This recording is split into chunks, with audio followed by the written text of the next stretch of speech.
Hello everyone, कैसे हो सभी लोग। मैं उम्मीद करता हूँ कि सभी खुश होंगे, मौज मस्ती में होंगे। सीक्वेंस का जो हमारा टॉपिक चल रहा था उसको हम आगे बढ़ाते हैं। अनुक्रम। अनुक्रम में हमने ये पढ़ लिया था कि जो भी कोई सीक्वेंस होगी, ये कोई अनुक्रम होगा, उसके पास लोअर बाउंड होगा और अपर बाउंड होगा, निम्न परिबंध होगा और ऊपरी परिबंध होगा। और वो क्या क्या होते हैं, उनकी डेफिनेशंस क्या होती है, मैंने आप लोगों को बता दी है लास्ट क्लास में। और साथ में हमने ये भी पढ़ लिया था कि लोअर बाउंड्स जो होते हैं वो काउंटिंग में एक से ज़्यादा भी हो सकते हैं, और अपर बाउंड्स जो होते हैं वो भी काउंटिंग में एक से ज़्यादा हो सकते हैं। मतलब अपर बाउंड भी एक से ज़्यादा हो सकते हैं और लोअर बाउंड भी एक से ज़्यादा हो सकते हैं, बहुत सारे हो सकते हैं। ठीक है, अब हम बात करते हैं कि एक्चुअल में होता क्या है। लोअर बाउंड क्या होता है? एक ऐसा पॉइंट जो सीक्वेंस को नीचे से बंद कर रहा है। अपर बाउंड क्या होता है? एक ऐसा पॉइंट जो सीक्वेंस को ऊपर से बंद कर रहा है। ये होता है। एक जो नीचे से बंद कर रहा है वो तो क्या है? लोअर बाउंड है। एक ऊपर से बंद कर रहा है वो क्या है? अपर बाउंड है। ठीक है, अब लोअर बाउंड तो और बहुत सारे हो सकते हैं, नीचे नीचे। अपर बाउंड भी ऊपर में बहुत सारे हो सकते हैं। ठीक है, तो एक ऐसा अपर बाउंड ढूंढना है जो उसको ठीक से एग्जैक्टली बंद कर रहा हो, ना थोड़ा कम रहे ना थोड़ा ज़्यादा रहे। ऐसे ही एक लोअर बाउंड में भी हमें एक ऐसा पॉइंट चाहिए जो उसको एग्जैक्टली ठीक से बंद कर रहा हो, ढीला ढीला भी ना हो। जैसे मैं बोलूँ, ये हमारे पास केक का एग्जांपल था।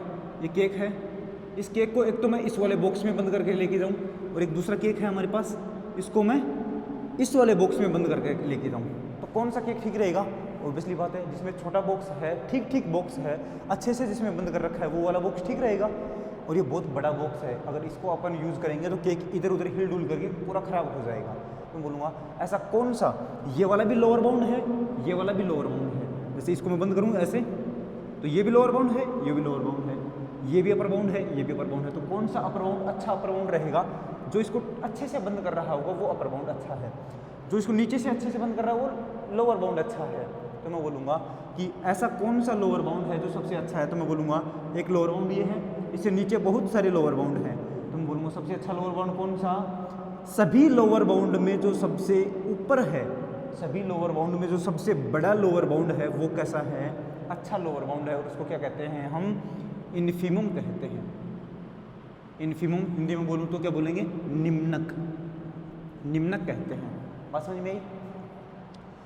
लोअर बाउंड में सबसे बड़ा लोअर बाउंड क्या कहलाता है? इन्फीमम कहलाता है, निम्नक कहलाता है। इसको क्या कहते हैं इंग्लिश में बोलूँ तो? Greatest lower bound, greatest lower bound, lower bound में सबसे बड़ा। ठीक है, ओके। अब अपर बाउंड में जो सबसे छोटा है, ये भी upper bound, upper bound, upper bound, upper bound, ये वाला अपर बाउंड। तो बताओ अपर बाउंड में सबसे छोटा जो होता है, अपर बाउंड में जो सबसे छोटा होता है उसको क्या बोलते हैं? सुप्रीमम बोलते हैं, सुप्रीमम।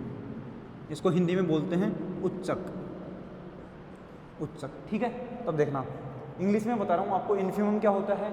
इन्फीमम होता है greatest lower bound is called infimum, least upper bound is called supremum. Greatest lower bound is called, greatest lower bound is called infimum and least upper bound is called supremum. ठीक है, हिंदी में बोलूँ तो मैं upper bound lower bound में या फिर निम्न परिबंध में सबसे बड़ी वैल्यू जो होती है वो क्या होती है, या फिर सबसे बड़ा निम्न परिबंध निम्नक कहलाता है, और सबसे छोटा ऊपरी परिबंध, सबसे छोटा ऊपरी परिबंध क्या कहलाता है? उच्चक कहलाता है। तो ये दोनों डेफिनेशन ही मैं लिख देता हूँ यहाँ पर। सुप्रीमम इन्फीमम हम पढ़ने जा रहे हैं अब।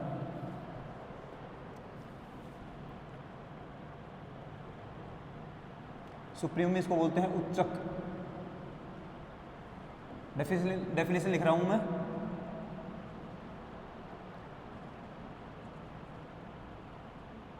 Greatest lower bound, least upper bound, the least upper bound is called supremum.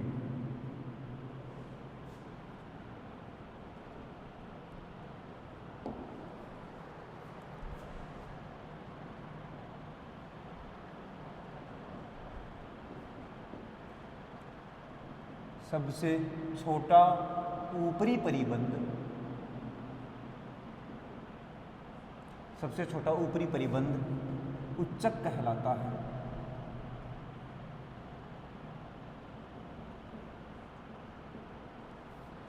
Next है इन्फीमम। इसको बोलते हैं निम्नक, निम्नक बोलते हैं। The greatest lower bound, greatest lower bound is called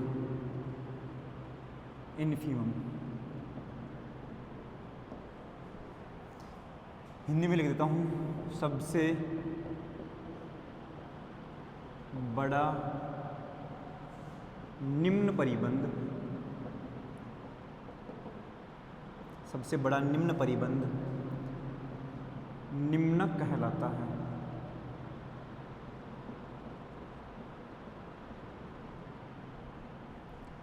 सबसे बड़ा निम्न परिबंध तो क्या कहलाता है? निम्न परिबंध में सबसे बड़ा क्या कहलाएगा? निम्नक कहलाएगा। और ऊपरी परिबंध में सबसे छोटा क्या कहलाएगा? उच्चक कहलाएगा, सुप्रीमम वैल्यू कहलाएगी। ठीक है, ओके, ये हमारे पास हो गया। और नोट लिख देते हैं। अब देखना, ये अगर हमारे पास कोई केक है, इसका ये बॉक्स है, ये दूसरा बॉक्स है, ये तीसरा बॉक्स है, ये चौथा बॉक्स है, ये पांचवा बॉक्स है, ऐसे बॉक्स है। ठीक है, ये भी लोअर बाउंड है, लोअर बाउंड है, लोअर बाउंड है, लोअर बाउंड है, लोअर बाउंड है। इन सभी लोअर बाउंड में जो सबसे बड़ा है वो कोई एक ही तो वैल्यू मिलेगी, एक ही तो लोअर बाउंड ऐसा मिलेगा जो सबसे बड़ा मिलेगा। तो मैं क्या कहूँगा इसको? ये है इन्फीमम। क्या है? इन्फीमम।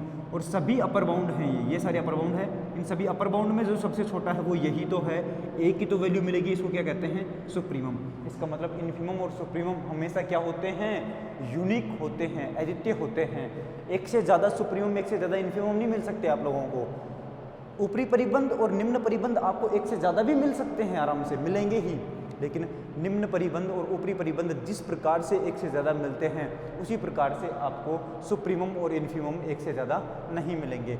इवन सुप्रीमम और इन्फीमम हमेशा क्या होते हैं? यूनिक हो देते हैं, यूनिक होते हैं, अद्वितीय होते हैं, एक से ज़्यादा वैल्यू नहीं होती है उनके। ठीक है, तो ये हमें नोट लिखना है। नोट लिखते हैं।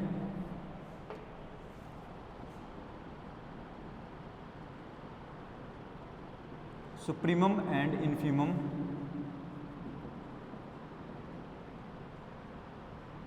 Are unique.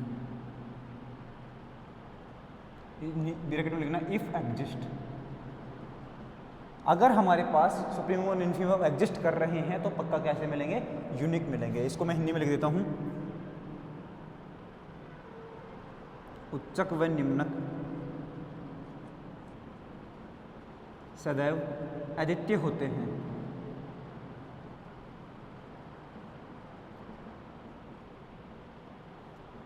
यदि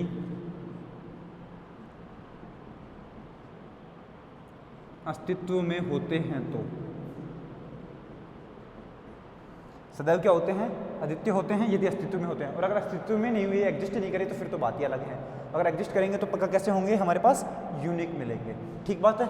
अब चेक कर लेते हैं हम, हर एक एग्जाम्पल को देखते हैं, उसका लोअर बाउंड क्या मिलेगा, अपर बाउंड क्या मिलेगा, और हमारे पास जो इन्फीमम मिलेगा वो क्या मिलेगा, सुप्रीमम मिलेगा वो क्या मिलेगा। ठीक है, तो सुप्रीमम की बात करते हैं और इन्फीमम की बात करते हैं। एग्जाम्पल करते हैं। एग्जाम्पल फर्स्ट क्या था हमारे पास? xn इक्वल टू था n। तब आपको xn की वैल्यू निकालनी है। क्या निकलेगी बताना? 1, 2, 3, 4, ये n है और आगे ऐसे वैल्यू बढ़ती रहेगी। तो सबसे पहले तो हम चेक करेंगे अपर बाउंड क्या मिलेगा। अपर बाउंड्स क्या मिलेंगे इसके? पहले तो रियल लाइन पे डिनोट करो। क्या मिलेगा? 1, फिर 2, फिर 3, फिर 4, फिर 5, ऐसे वैल्यू बढ़ती जाएगी आगे। तो मैं बोलूँगा अपर बाउंड बताओ कौन मिलेगा, कहाँ पर जाएगा लास्ट में वैल्यू? कहीं पर इन्फिनिटी जाती रहेगी। तो अपर बाउंड तो क्या बनेगा? डज नॉट एग्जिस्ट, एग्जिस्ट ही नहीं कर रहा है, does not exist. Lower bound क्या मिलेगा? लोअर बाउंड्स हमारे पास मिलेंगे क्या? सबसे छोटी वैल्यू देखो ये रही 1। 1 से छोटा कोई है क्या? नहीं है। तो 1 इसको नीचे से बंद कर रहा है, और 1 से जो इधर की साइड में है वो सारी वैल्यू भी इसको नीचे से बंद कर रही है। तो मैं क्या बोलूँगा? 1 लोअर बाउंड है, 0 भी लोअर बाउंड है, -1 भी लोअर बाउंड है, -2 भी लोअर बाउंड है। ये सब क्या है? लोअर बाउंड है। ठीक है, अब बात करते हैं क्या? सुप्रीमम। सुप्रीमम क्या मिलेगा? जितने भी अपर बाउंड थे उन सभी अपर बाउंड में जो सबसे छोटा अपर बाउंड था उसको क्या बोलते हैं, सुप्रीमम बोलते हैं। लेकिन हमारे पास अपर बाउंड तो है ही नहीं, अपर बाउंड तो एग्जिस्ट नहीं कर रहा। तो बताओ जब अपर बाउंड ही एग्जिस्ट नहीं कर रहा तो उनमें से सबसे छोटा कैसे देखोगे, नहीं देख सकते, तो हम क्या बोलेंगे, अपर सुप्रीमम भी क्या करेगा, डज नॉट एग्जिस्ट करेगा, सुप्रीमम भी डज नॉट एग्जिस्ट, कोई रहेगा नहीं, क्योंकि अपर बाउंड में सबसे छोटा देखना है, जब अपर बाउंड है ही नहीं हमारे पास तो सुप्रीमम कहाँ से आएगा। नेक्स्ट बात करते हैं इन्फीमम क्या होगा। इन्फीमम मतलब निम्नक क्या मिलेगा। निम्नक क्या मिलता है बताना, लोअर बाउंड जो है उनमें सबसे बड़ा, तो लोअर बाउंड में सबसे बड़ा कौन आया, 1 आया, लोअर बाउंड में सबसे बड़ा कौन आया, 1, तो इन्फीमम क्या रहेगा, 1 रहेगा। नेक्स्ट एग्जाम्पल लिखते हैं, example number 2, xn is equal to -n, तब हमारे पास xn सीक्वेंस जो मिलेगी वो मिलेगी -1, -2, -3 इस तरीके से। तो ये बताना अब हमारे पास अपर बाउंड क्या मिलेंगे और लोअर बाउंड्स क्या मिलेंगे। पहले तो इसको रियल लाइन पे डिनोट करो, क्या बनेगा हमारे पास, ये रहा -1, ये -2, ये -3, ये -4, ये -5, ये -6, ये -7, ये बने। अब देखना अपर बाउंड कौन सा बनेगा, सबसे बड़ी वैल्यू ये रहा -1, तो -1 से बड़ा कोई है क्या इसके पास, नहीं है, तो मैं बोलूँगा अपर बाउंड क्या है, -1 है। और -1 से आगे की साइड में सब क्या है, अपर बाउंड है इसके, तो क्या बनेगा, 0 भी अपर बाउंड बनेगा, 1 भी अपर बाउंड बनेगा, 2 भी अपर बाउंड बनेगा, ये सब क्या बनेंगे, अपर बाउंड बनेंगे। लोअर बाउंड बताओ, -∞ की तरफ जाएगा, लोअर बाउंड कोई होगा नहीं, तो क्या बनेगा, does not exist, does not exist. अब यहाँ से देखो सुप्रीमम क्या मिलेगा, सुप्रीमम क्या मिलेगा हमें बताना, जो जितने भी अपर बाउंड हैं उन सभी अपर बाउंड में सबसे छोटा वाला, लीस्ट अपर बाउंड में सबसे छोटा वाला वो क्या है, -1 है, तो अपर बाउंड इसका सुप्रीमम क्या मिलेगा, -1। इन्फीमम बताओ क्या मिलेगा, जो लोअर बाउंड है उनमें सबसे बड़ी वैल्यू, तो लोअर बाउंड तो कोई है ही नहीं, तो मैं क्या बोलूँगा, इन्फीमम भी हमारे पास होगा ही नहीं, तो इन्फीमम भी क्या मिलेगा बताना, does not exist, does not exist. ठीक है, ये क्वेश्चन है। और मैं कोई एग्जांपल लेता हूँ जिसमें अच्छा सा दिखे आपको, एग्जांपल नंबर 3 लेता हूँ, जैसे कोई xn is equal to 1/n, तो xn सीक्वेंस क्या बनेगी, xn सीक्वेंस बनेगी हमारे पास 1, 1/2, 1/3, 1/4, 1/5, ये बनेगी। तब बताना अपर बाउंड क्या मिलेगा, अपर बाउंड्स क्या मिलेंगे और लोअर बाउंड्स क्या मिलेंगे, और उसके साथ में हम चेक करेंगे सुप्रीमम और इन्फीमम। तो पहले देखना सीक्वेंस क्या बनी है, 1 से स्टार्ट किया, उसके बाद 1/2, तो ये है हमारे पास मान लो 1, और ये मैंने लिख दिया 0, ताकि पता रहे पॉजिटिव नेगेटिव किधर लिखना है। तो 1 से छोटा है 1/2, तो 1 से छोटा गया 1/2, फिर उससे छोटा है 1/3, ये आ गया 1/3, ये आ गया 1/4, ये आ गया 1/5, ये वैल्यू बनेगी क्या, धीरे धीरे 0 के पास में आ जाएगा, क्या आ जाएगा, तो मैं बोलूँगा सारी वैल्यू कहाँ पाएंगी बताना, 0 से 1 के बीच में आई, 0 से 1 के बीच में। तो देखना अपर बाउंड कौन है, 1 है, लोअर बाउंड कौन है, 0 है। 1 अपर बाउंड है तो 1 से उधर की साइड वाले सारे अपर बाउंड, 0 अगर लोअर बाउंड है तो 0 से इधर की साइड के सारे लोअर बाउंड। तो अपर बाउंड कौन मिलेगा, 1 मिलेगा, 2 मिलेगा, 3 मिलेगा, 4 मिलेगा, 5 मिलेगा, ये सब क्या है, अपर बाउंड है। लोअर बाउंड क्या मिलेगा, 0 मिलेगा, -1, -2, -3, -4, ये सब क्या है, लोअर बाउंड है। तो अब देखना सुप्रीमम क्या मिलेगा, सुप्रीमम मतलब उच्चक, और इन्फीमम क्या मिलेगा, इन्फीमम मतलब निम्नक। सुप्रीमम क्या होता है, अपर बाउंड में सबसे छोटी वैल्यू, अपर बाउंड्स में सबसे छोटी वैल्यू, तो वो क्या है, 1 है, तो सुप्रीमम तो क्या मिला, 1 मिला। इन्फीमम क्या होता है, लोअर बाउंड्स में सबसे बड़ी वैल्यू, लोअर बाउंड्स में सबसे बड़ी वैल्यू, तो वो क्या है, 0 है।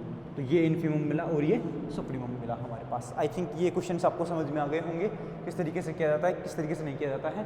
अब मैंने आप लोगों को पीछे के जितने भी क्वेश्चंस करवाए हैं, जिनमें मैंने लोअर बाउंड अपर बाउंड निकलवाया है, उन सभी क्वेश्चंस में आप लोग जा करके एक बार क्या चेक करेंगे, ये चेक करेंगे कि उनका सुप्रीमम क्या मिल रहा है, इन्फीमम क्या मिल रहा है। ये आप लोगों की ड्यूटी बनती है, आप लोग ये ज़रूर करेंगे।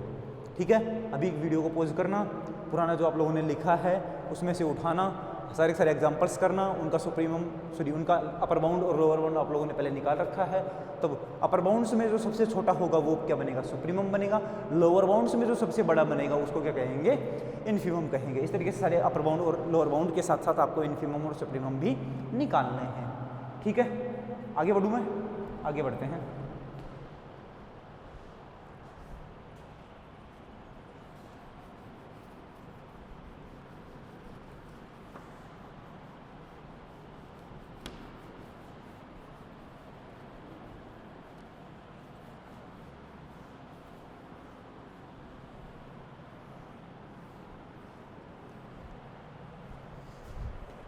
ठीक है, अब ये बात हो चुकी है हमारे पास।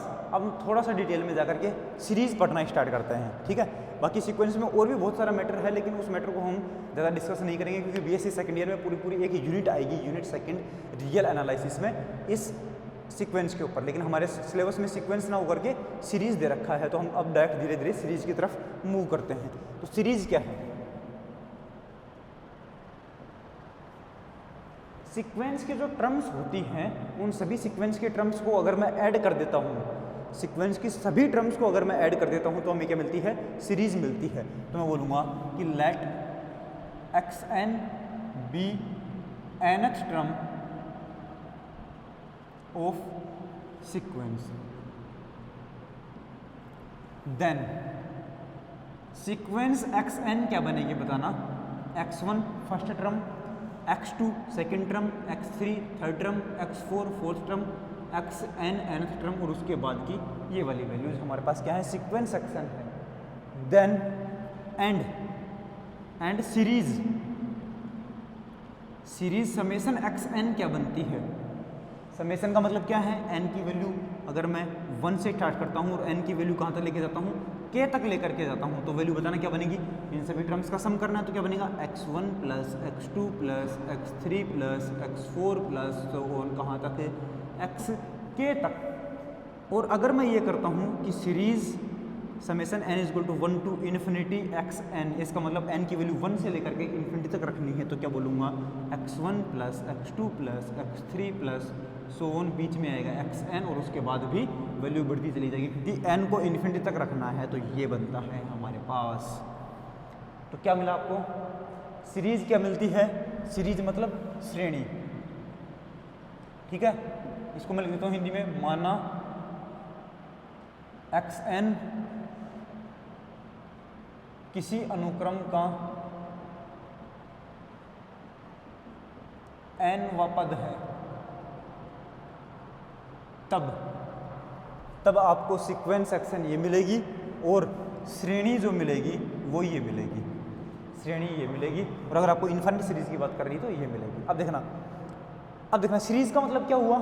सीरीज का मतलब ये हुआ कि जो सीक्वेंस मिली थी आपको, उसकी जो टर्म्स मिल रही थी x1 x2 x3 xn x4, जो भी हमारे पास टर्म्स मिल रही थी, उन सभी टर्म्स को मैं क्या कर दूंगा? ऐड कर दूंगा, जोड़ दूंगा, तो जो मिलेगा हमें वो एक सीरीज मिलती है। बात समझ में आ गई? सीरीज क्या होती है? xn सीक्वेंस की जो टर्म्स हैं उनको जोड़ देने पर हमें क्या मिलता है? एक सीरीज मिलती है। अब अगर सीरीज में हमारे पास फाइनाइट टर्म्स जुड़ रही हैं, देखो x1 से लेकर के xk तक, मतलब कितनी टर्म्स जुड़ रही हैं? 1 2 3 4 5 k टर्म्स जुड़ रही हैं, तो फाइनाइट टर्म है क्या? बिल्कुल। तो मैं बोलूँगा इस सीरीज को क्या कहूँगा? फाइनाइट सीरीज कहूँगा। और अगर आप लोगों ने n इक्वल टू 1 से लेकर कर इन्फिनिटी तक जोड़ा है, इसका मतलब इनफाइनाइट टर्म्स को जोड़ा है, तो क्या बोलूँगा? इनफाइनाइट सीरीज बोलूँगा। तो ये तो क्या बनेगी? Finite series. और ये क्या बनेगी? Infinite series. शायद ये बात समझ में आ गई होगी। इनफाइनाइट सीरीज तो क्या होती है और फाइनाइट सीरीज क्या होती है। सीक्वेंस की अगर फाइनाइट टर्म्स को जोड़ूंगा तो फाइनाइट सीरीज मिलेगी, और सीक्वेंस की अगर इनफाइनाइट टर्म्स को ऐड करूंगा या जोड़ूंगा, या फिर सीक्वेंस की सारी टर्म्स, क्योंकि सीक्वेंस में कितनी टर्म्स होती हैं? इनफाइनाइट टर्म होती है, तो सारी टर्म्स को जोड़ूंगा तो भी क्या मिलेगा? हमें इनफाइनाइट सीरीज मिलेगी। ठीक है, ओके। तो सीरीज आपको समझ में आ गई होगी कि सीरीज है क्या एक्चुअल में। सीरीज हमारे पास सीक्वेंस जो होता है उसकी टर्म्स का सम होता है, सीरीज। ठीक है, ओके। आगे हम बढ़ते हैं। इसमें नेक्स्ट जो है पॉजिटिव टर्म सीरीज है। क्या नाम है? Positive term series.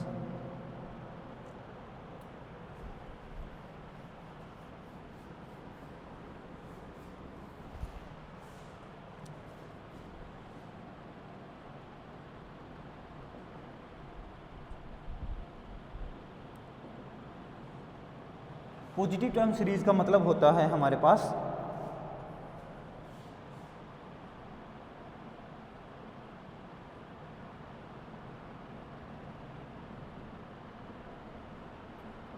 धनात्मक पदों की श्रेणी। धनात्मक पदों की, ये पॉजिटिव टर्म का मतलब आप लोगों को नाम से सीधा पता लग रहा होगा। पॉजिटिव टर्म का मतलब क्या होता है कि जो भी हमारे पास टर्म्स का हम सम ले रहे हैं, वो सारी की सारी टर्म कैसी होनी चाहिए? पॉजिटिव होनी चाहिए, कोई भी टर्म नेगेटिव नहीं होनी चाहिए। ऐसा नहीं कि x1 की वैल्यू -5 आ गई, x2 की वैल्यू -7 आ गई, x3 की वैल्यू 10 आ गई, x4 की वैल्यू -10 आ गई, ऐसा नहीं लेना है हमें। सारी की सारी जो टर्म्स होनी चाहिए वो सारी पॉजिटिव होनी चाहिए। अगर आपको कोई ऐसी सीरीज मिलती है जिसमें सारी की सारी टर्म्स कैसी हैं, पॉजिटिव हैं, तो मैं उसको क्या कहूँगा, पॉजिटिव टर्म सीरीज। तो मैं बोलूँगा if xn greater than equal to 0 for all n belongs to natural number, then the series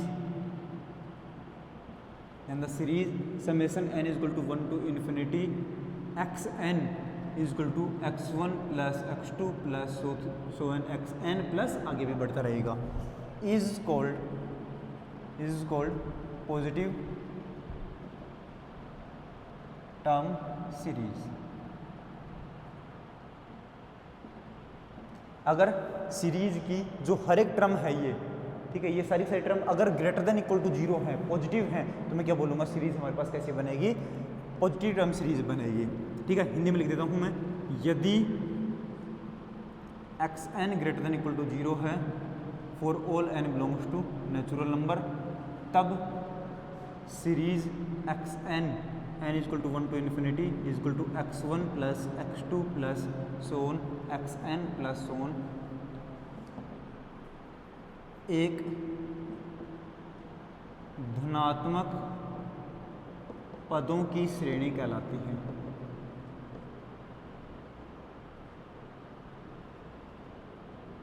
धनात्मक पदों की श्रेणी कहलाती है। समझ में आ गया होगा सर, पॉजिटिव टर्म सीरीज का मतलब क्या है, एक ऐसी सीरीज जिसमें हमारे पास सारी की सारी टर्म्स पॉजिटिव होती हैं, धनात्मक होती हैं, उसको क्या कहते हैं, पॉजिटिव टर्म सीरीज कहते हैं। ठीक है, इसका एग्जांपल भी है हमारे पास, बहुत सारे एग्जांपल लेते हैं। फर्स्ट वाला एग्जांपल है लेट या फिर माना xn is equal to n, then तब सीरीज xn क्या मिलेगा, बताना, n equal to 1 to infinity, बोलो क्या मिलेगा, सीक्वेंस क्या मिलेगी, 1, 2, 3, 4, 5, ऐसे उन सबको जोड़ूंगा, कोमा हटा करके, तो वैल्यू क्या बनेगी, 1 + 2 + 3 प्लस, तो पहले मैं लिख देता हूँ x1 + x2 + x3 + so on plus xn, और उसके बाद भी वैल्यू जुड़ती रहेंगी, तो वैल्यू क्या आएगी, 1 + 2 + 3 + 4 + 5 + n प्लस, और आगे वैल्यू बनती रहेगी। अब देखना इसमें सारी की सारी जो टर्म है वो पॉजिटिव टर्म है क्या, बिल्कुल पॉजिटिव टर्म है, तो ये हमारे पास कैसे बनेगी, पॉजिटिव टर्म सीरीज है। तो मैं क्या लिखूंगा, इज पॉजिटिव टर्म सीरीज, धनात्मक पदों की श्रेणी है ये। ठीक है, और एग्जांपल मैं आप लोगों को डिस्कस करता हूँ, आप बताना कि पॉजिटिव टर्म सीरीज है कि नहीं है। ये सब यहाँ से जब से मैंने सीरीज स्टार्ट किया है ना, ये सीरीज पढ़ाने लगा हूँ, तब से आप लोगों का सिलेबस स्टार्ट हो चुका है, ध्यान रखना।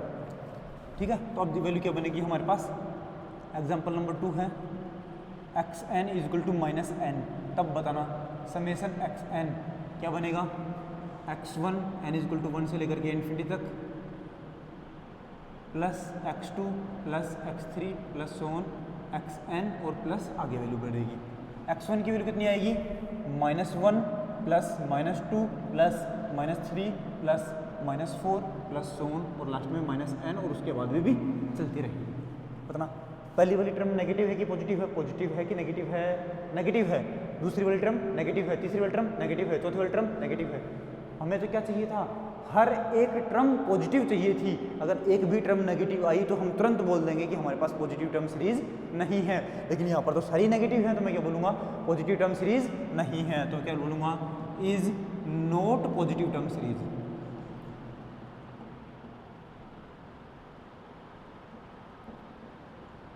Is not positive term series. Example number 3 लेते हैं।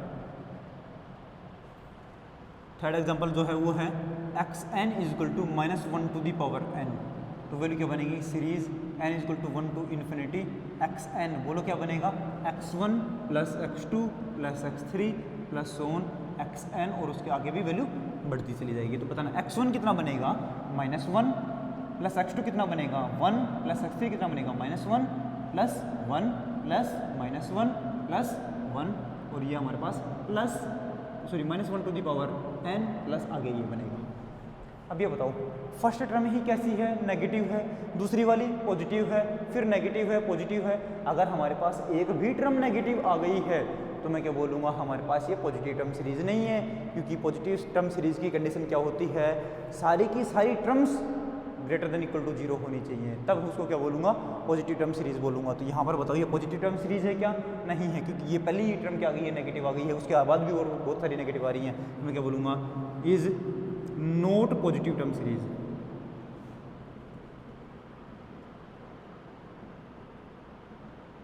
समझ में आ गई बात।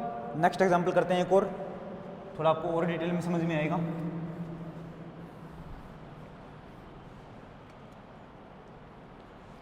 एग्जाम्पल नंबर 4, वैल्यू क्या बनेगी, एक्स एन इजक्वल टू मान लेते हैं हम 1/n। तो बताना सीरीज क्या बनेगी, series n is equal to 1 to infinity x n क्या बनेगा, x1 plus x2 plus x3 plus so on xn plus आगे वैल्यू बनेगी। x1 क्या बनेगा, x1 क्या बनेगा, यहाँ से 1 बनेगा, x2 क्या बनेगा 1/2 बनेगा, फिर 1/3 बनेगा, फिर 1/4 बनेगा, ऐसे ही प्लस 1/n बनेगा और आगे भी वैसे वैल्यू बनेगी।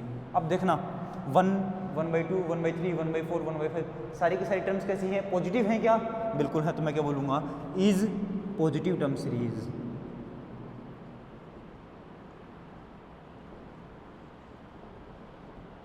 इज पॉजिटिव टर्म सीरीज, ठीक बात है, ये समझ में आ गया सबको। ओके, तो ये हमारे पास देखो पॉजिटिव टर्म सीरीज खत्म होती है यहाँ पर। अब मैं इसके कुछ एग्जांपल्स आप लोगों को करवाऊंगा, लेकिन साथ में उसके साथ में हम और थोड़ा डिटेल्स में पढ़ लेते हैं एक बार, है ना, क्या क्या कंडीशंस होती हैं, क्या क्या कंडीशंस नहीं होती हैं, इसकी कन्वर्जेंस के बारे में, इसकी डाइवर्जेंस के बारे में, और उनसे भी पहले हम बात करेंगे क्या हमारे पास कांस्टेंट सीक्वेंस कैसी बनेगी, उससे सीरीज़ क्या बन जाएगी, या फिर हम ये बात करते हैं कि हमारे पास डिक्रीजिंग सीरीज़ क्या होती है, इंक्रीजिंग सीरीज़ क्या होती है। ये सब चीज़ें हमें जैसे जैसे हमने सीक्वेंस में पढ़ रखा है वैसे ही हमें यहाँ पर भी पढ़ना है, ठीक है। तो सीक्वेंस में तो हमने क्या पढ़ा था, डिक्रीजिंग सीरीज क्या होती है, सॉरी डिक्रीजिंग सीक्वेंस क्या होती है, इंक्रीजिंग सीक्वेंस क्या होती है, स्ट्रिक्टली इंक्रीजिंग सीक्वेंस क्या होती है, स्ट्रिक्टली डिक्रीजिंग सीक्वेंस क्या होती है, ये सब चीज़ें डिस्कस की थी। अब हम यहाँ पर क्या डिस्कस करेंगे, लिमिट क्या होता है, लिमिट पॉइंट क्या होता है, ये सारी चीज़ें डिस्कस करेंगे। कन्वर्जेंस क्या होती है, डाइवर्जेंस क्या होती है, चलो इनकी तरफ बढ़ते हैं।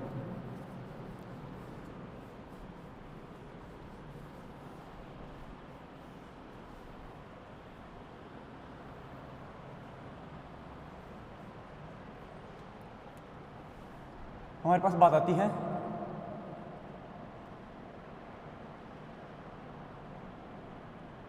कन्वर्जेंस ऑफ सीरीज, इसको बोलते हैं श्रेणी का अभिसरण, श्रेणी का अभिसरण, श्रेणी का अभिसरण क्या है हमारे पास, अगर कोई सीरीज़ है, उस सीरीज़ की टोटल वैल्यू अगर हमारे पास कोई फाइनाइट वैल्यू आ जाती है, जैसे अगर हम बोलूँ xn हमें पहले से दे रखा होगा, ठीक है, और समेशन xn की वैल्यू निकालूँ n इक्वल टू 1 से लेकर के इन्फिनिटी तक, तो क्या बनेगा x1 plus x2 plus so on plus xn और उसके बाद की वैल्यू। अगर इन्हीं सबको जोड़ने पर, इन सबको जोड़ने पर अगर हमें कोई वैल्यू मिल जाती है l, और वो l क्या हो, फाइनाइट हो, फाइनाइट वैल्यू हो, अगर हमें इन सबको जोड़ने पर कोई l वैल्यू मिल जाए और l फाइनाइट मिल जाए, तो मैं उस l को क्या कहूँगा, उस l को मैं बोलूँगा कि ये हमारे पास क्या है, लिमिट है, एक तरीके से लिमिट है, इसको बोलते हैं हिंदी में सीमा बोलते हैं।